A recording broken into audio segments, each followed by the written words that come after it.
Hi, I'm going to give you some feedback on your task number 2 here. This is a funny one in some ways, because what I wanted to do with all of your tasks, with the task 2 for all of you, is to talk about the global level predominantly, that is structure and paragraph, and not so much on the local level, which is sort of the actual wording, sort of at sentence word level. I'm going to have to do both in your case, so bear with me. First of all, in general, you write logical, fluent, and correct English. So there's a lot of things that are working in this text that are very solid and should give you a good possibility to further develop how you write, because you've got the basics pretty much covered. I will say, every now and again, your wording becomes a bit vague. I think you forget that you're writing to a reader, and you tend to sort of assume prior knowledge. So I would bear that in mind. I see it a few places, but that can definitely be improved. Like when you refer to the killing of a spiritual leader of ISIL.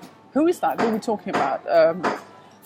Give me a name, give me the circumstances, give me things like that. Anyway, if I begin at the structure, then move all the way down to the sentence level, I would like to start by telling you that you need to introduce the text as a text. It makes sense to define what insurgency is and how counterinsurgency then works. But you need to give me the introduction. It's like a map that tells me you're going to go from A to B, and these are the places that we'll visit in order to get from A to B. As you progress into the body text, the text itself, you signpost, where am I on this journey, so that I know what's going on.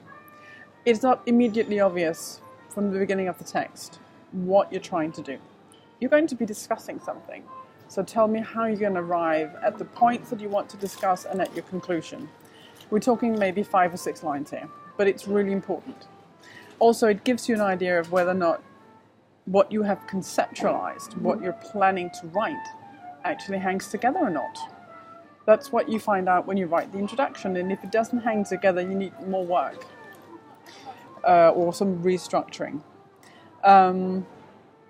So, for instance, I'm wondering when I read through this, why do you begin with defining the different roles of air power? You then go on, after you've outlined the characteristics of air power, you then say, so what do we need for counterinsurgency operations? And then you go on to that.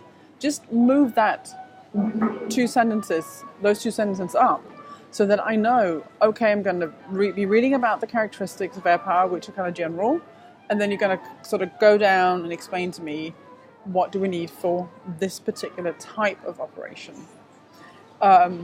Also, when you come to the conclusion, this paragraph seems underdeveloped. You basically end with a paragraph that is much, much shorter than anything you've written prior to this. And my first instinctual thought was that, shit, he's uploaded the wrong document. He's not done, he's uploaded a draft instead of the final thing. Make sure that I don't have occasion to think that.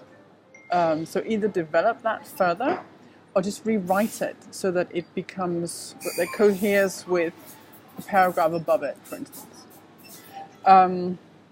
Moving down to paragraph level, I would say in general, they work. There are a couple of places. The first paragraph is a bit too vague. The very first paragraph. You need to be a little bit more precise there. Some places you have 2 topic sentences in one paragraph. If you remember my PowerPoint presentation, I made a big song and dance about you need 1 topic sentence per paragraph. That's it.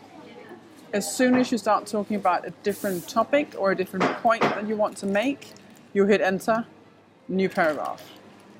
Go back and look at that PowerPoint if it's not making sense right now. And we're talking about the last paragraph on page 2. I think you have at least 2 topic sentences. So go back and look at that, revise it, is my suggestion. Okay, and now moving all the way back to, or down to the final local level, is to do with your abbreviations. You do something that I appreciate, which is you write out your abbreviations and then you give me the abbreviation. I like that because it makes no sense for the most part if you are not a military reader, and you will not always be writing to a military reader. What you need to do, however, is you write the full name, the proper name, there's then a comma, and then the abbreviation, or the full proper name and brackets. That's just a kind of a layout thing, but it makes it so much easier for me to read. Just those tiny little markers give me an idea of what's going on.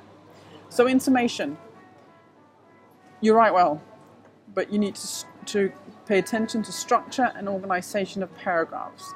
And we're talking about tweaking it here. And then being a little bit strategic in your planning of the text. Don't leave me thinking that something is not developed properly. Just make sure that you look at it with the reader's eyes. If you do that, I think it'll be much more obvious to you where you need to work. I think that's all for me now. I'll see you on Friday. If there are any questions for me in the meantime, drop me an email and I'll get back to you. Okay, I'll see you on Friday.